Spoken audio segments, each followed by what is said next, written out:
there. I'm Cindy Linden, and this is the Cook Along podcast. We are in the height of berry season, and even if you're listening to this when it's not the height of berry season, berries are very easy to get in frozen form, almost anywhere, any grocery store. So this becomes a year-round trick that we're about to do.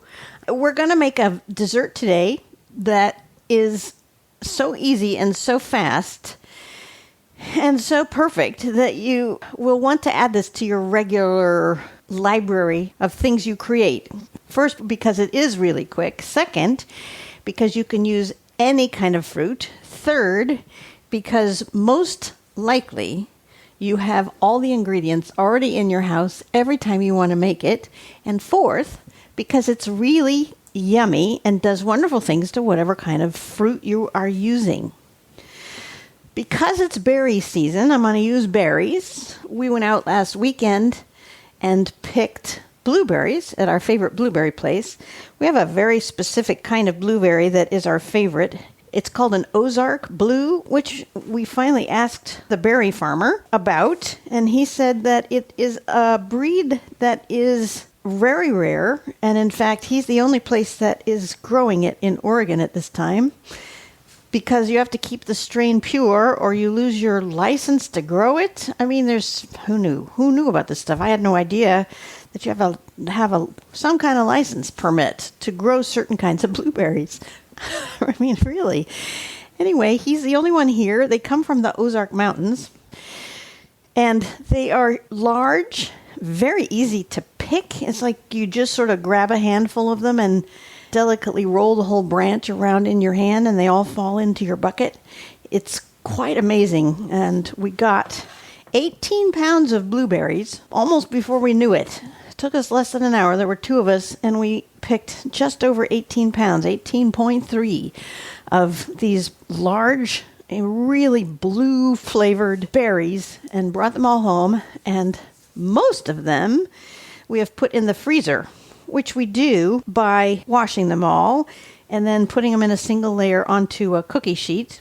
Actually, you have to kind of dry them a little bit. Then you put them into the freezer until they get hard, and then you put them into plastic bags once they're frozen. It's really fun. They sound like game pieces or marbles or something as they hit each other going into the bag. I don't know. It's a silly thing, but I really love the way they sound. And then, of course, you label it with the date and stick them in your freezer. And we got enough last year when we did this that we had about 3 cups maybe left from last year's batch when we went and picked the other day. I kind of think we got more this year because I think maybe last year we gave a bunch away. But we've managed to squeeze all 18 pounds. No, that's not true. Most of 18 pounds into our freezer. The rest are in our refrigerator. And I am going to make this dessert today using these berries. I will post a picture of our 18 pounds on the website, which is thecookalongpodcast.com. And there you can find all the ingredients. Again, very simple ingredients. This will be one of the shortest recipes we ever do, probably. The 8 to 10 minutes it takes to create this. Here's your ingredient list. You need 4 cups of fruit. You can use most any fruit you like. And like I said, it can be fresh or frozen. So apples, peaches, berries, cherries, a combo of the above, maybe even a bunch of different fruits. I haven't tried that, but I think it'd be worth it. You need 4 cups worth. And a juice from half a lemon. And I don't think it matters. I don't have a lemon in the house today, but I have lemon juice. In fact, I have 2 kinds of lemon juice. I have some in a container that comes from Minute Maid. Actually, you know what? I've filled this with home squeezed, so I just need to see if it's still any good. I think that's questionable. I think maybe I won't use it. I don't know. Does lemon juice go bad? Seems likely, doesn't it? Yeah, I'm not sure the way this smells. And then I also have some in lemon, in ice cubes. I had a bunch of lemons and decided they were going to go bad before I used them all. So I squeezed them and put the juice into ice cube trays and then put the frozen lemon juice into a Ziploc bag in my freezer. And I think maybe that's what I'm going to do because I know it was from fresh lemons and that it hasn't been sitting in my refrigerator for however long this other one is. Anyway, what I started to tell you was Minute Maid makes a nice 100% pure lemon juice thing that you can find in your freezer section with the juice. And it's a squeeze bottle that you can just keep in your refrigerator. And it keeps for quite a long time. You, of course, could use a real lemon and just squeeze it. It's going to be about a tablespoon worth. So it's only going to be half of that lemon. That's the bottom layer of this. I should have told you what we're making. Oh my gosh, this is a fruit cobbler or a fruit crisp. I don't really know the difference. It's important to me when I have something that's labeled one of those things that the top is crunchy and not soppy. I don't like the kind that have like just dough over the top, biscuit dough or whatever. I want my topping to crunch a little bit. And it needs to have brown sugar in it, and probably usually oats are what help make that happen, although I'm not wedded to that. But here's the recipe ingredients for what we're making today, which we're just going to call a quick fruit cobbler with crunchy oatmeal topping. So the crunchy topping part is 3/4 cup brown sugar, 1 1/4 cups of flour. I'm just using regular flour. You might try whole wheat if that's what you got. I don't know that it matters, although the taste is obviously going to be a little different. You need 3/4 cup of rolled oats. That's just your sort of regular oatmeal. It's not quick cooking, although I think you could probably use quick cooking if that's what you have, but not the instant stuff that comes in packets. A teaspoon of cinnamon, a stick of butter, that's a 1/2 cup, a 1/2 teaspoon of vanilla, and a little salt. We're going to just add a pinch or two. The equipment you'll need, if you got to chop up your fruit, like if you're using apples or peaches, obviously you're going to need some means to cut that up. You need an 8x8 baking dish, and that is, I call it a brownie pan. I think that's all. You need some way to melt the butter, which is our first do-ahead. You're going to take that stick of butter and you're going to melt it. And the other do-ahead is to preheat your oven to 350. And now we're going to get started. If I hadn't talked so long, you'd really be able to see how quickly this comes together. So we're going to just pretend and start now. Oh, wait. One more ingredient. You might want vanilla ice cream or sweetened whipped cream on the top of this when it's done. All right, here we go. Starting now. This is possibly going to sound ridiculous to you after I just described to you that we picked 18 pounds of blueberries, especially once you see the pictures on the website. But I am doing a mix of berries. I haven't done this before. I've always just used one fruit. I've done it with peaches. I've done it with various berries, but one at a time. And today I am using some of the blueberries, but I also have homegrown raspberries from our yard and our favorite kind of strawberry, which is a hood strawberry, which I believe is only grown in Oregon. And I'll be honest with you, those are early June berries, and today is the 1st of August. And so I am using some of the hood berries from our freezer. We grow those as well, although these, I think, came from a farmer's market.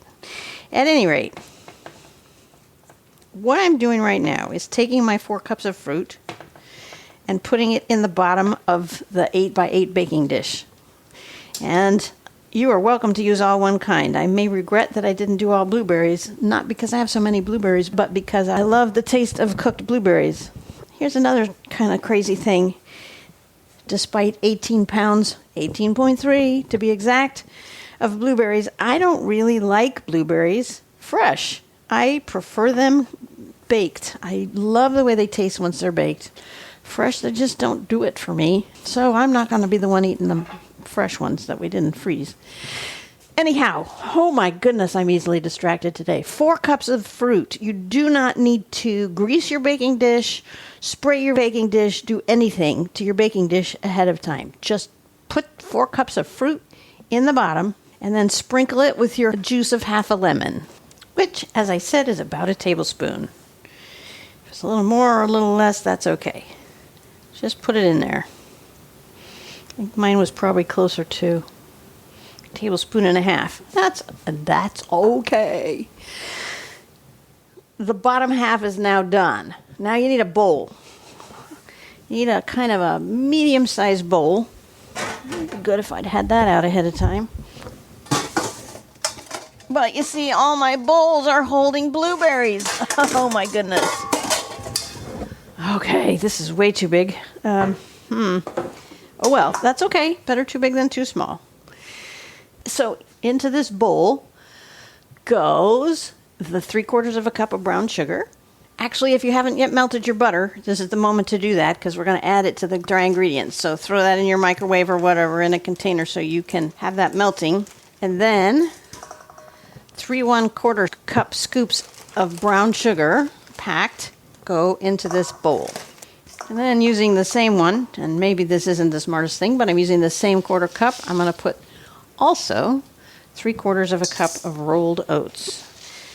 And you know, the reason it doesn't make any difference whether they're the quick cooking, your topping will be a little chewier if you use whole oats. But the difference between whole oats and quick cooking oats is simply how small they are cut. It just means they cook faster because they're smaller bits for the 1-minute oats. And the whole oats are exactly what they say. They're just whole flakes of rolled oat bits. Oat grains instead of cut up ones, which is what the quick 1-minute ones are. All right, and then the flour. And you don't want really dense flour. You don't want this to taste floury. The flour just kind of holds it together. So go ahead and spoon it into the cup like we usually do. You should always aerate it. If it feels really dense and tight, you should stir it first. 1 1/4 cups of the flour into the same bowl that we put the other stuff into, and a teaspoon of cinnamon. Well, this is a new one, so I have to take off the sifter lid. I guess people sprinkle cinnamon. I don't. I either use a lot of it or I don't use it at all. So I always take the sifter lids off. All right, now you got your dry ingredients. Just sort of stir them together. You can use a spoon or a whisk. It might be faster to use a whisk because it breaks up this brown sugar. I'm using my measuring spoon, my 1 teaspoon measuring spoon. All right, that's stupid. It was just right there. Now I'm using a whisk, which is more effective. I don't know that it's faster, actually, but it definitely breaks up the brown sugar better. Okay, now to the melted butter. We're going to add a 1/2 teaspoon of vanilla extract. This is a modification of a recipe you can find online. It was created by Maria Rodale. I have changed the spices or seasonings a little bit because she didn't really use any to speak of, and I like those things. So stir your vanilla into the butter and then add the butter to the dry ingredients. Again, I'm using the measuring spoon to scoop, not the most efficient way to cook, but it's right here. And then probably not using your whisk, get a bigger spoon and stir that up.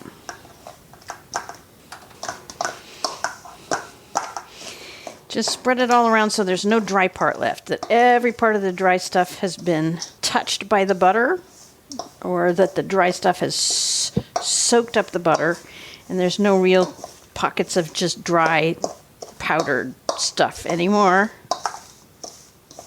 It's going to be lumpy. It's not going to be fine. It really doesn't matter. Okay? That was the second step. First step, put fruit in pan. Second step, mix dry ingredients with butter. Third step, pour this topping over the fruit in the pan and spread it around with your hands so that it covers all the fruit up. And if you want to break up some of those larger bits, you can. They're going to kind of melt and dissolve anyhow. And you know what? We're done. That is the whole shebang. Now, you just put this pan... Oh, I forgot the salt. Well, we use salted butter. Rats. That should have gone in with the dry ingredients. Okay, this is really weird, but I'm going to put a pinch of salt between my fingers and really just delicately sprinkle it over the top. It's not ideal, but it's better than leaving it out. Just a tiny pinch. You can do the same. We'll find out together whether it works. Salt always emphasizes the sweetness of a dish. So if you have something that's all sweet without enough salt in it, it's really boring. But you add that touch of salt, and everything suddenly pops in the flavors. So we don't want to leave it out, but we'll see how it is on top. Maybe it'll soak in. Anyway, it goes into your preheated 350-degree oven, and it is going to bake in there for 30 to 45 minutes. You'll know it's done because the fruit is bubbling and the topping is browned a little bit, and it'll just look like you're ready to eat it. It will look cooked. That's really how it works. Believe it or not, we're done with this recipe. Now, as I said, I recommend that you have ice cream or some whipping cream if you want to whip some up, or even, I suppose, out of a can. You could do that to put on top of this because it'll help contrast the heat with the cold and the crunchy with the creamy and the slightly tart of the fruit with the smooth sweetness of the ice cream. It's just a good combo. And I think you don't really need anything more from me on this recipe. Like I said, incredibly easy, very fast, ingredients already in your house. If you'd like a print version of this recipe, you can visit my Patreon page and consider making a contribution there toward the remodel of my kitchen, which looks like it's being delayed because it's going to cost a lot more than we hoped it would. You get printed recipes of the podcasts when you join. That's as I create them. Patreon.com and type in the Cook Along podcast. Meanwhile, if you want to let me know how this recipe worked for you, or if you have any brilliant additions or changes in fruit or anything you want to tell me or ask about this recipe or any other, you can leave me comments both on the web page under the recipe itself, which is new, by the way, that you can now leave me comments directly on the website, or you can message me through Facebook, just facebook.com, and then look for the Cook Along podcast, and you'll find a place to leave me comments. There's lots of good info on my website. Look for some of the blogs. They are really cool. There's information, in fact, on vanilla that we used today that you might find quite surprising because vanilla prices are going up still. They've been skyrocketing because of a typhoon in Madagascar where vanilla comes from 3 years ago now, I think. And now we're post-pandemic as I'm making this. Well, we're post-first surge pandemic as I'm making this. And it's harder to get supplies of any kind. So I don't see vanilla coming back down in price anytime soon. However, on my website, you will find a way to get around that is backed up by some highly prestigious chefs. Look for a blog on the Cook Along podcast website called Imitation Vanilla. Surprise! And meanwhile, I hope you enjoy this fruit cobbler or crisp or whatever you want to call it. I think it's a no-miss, always win kind of dessert. And until next time, happy cooking!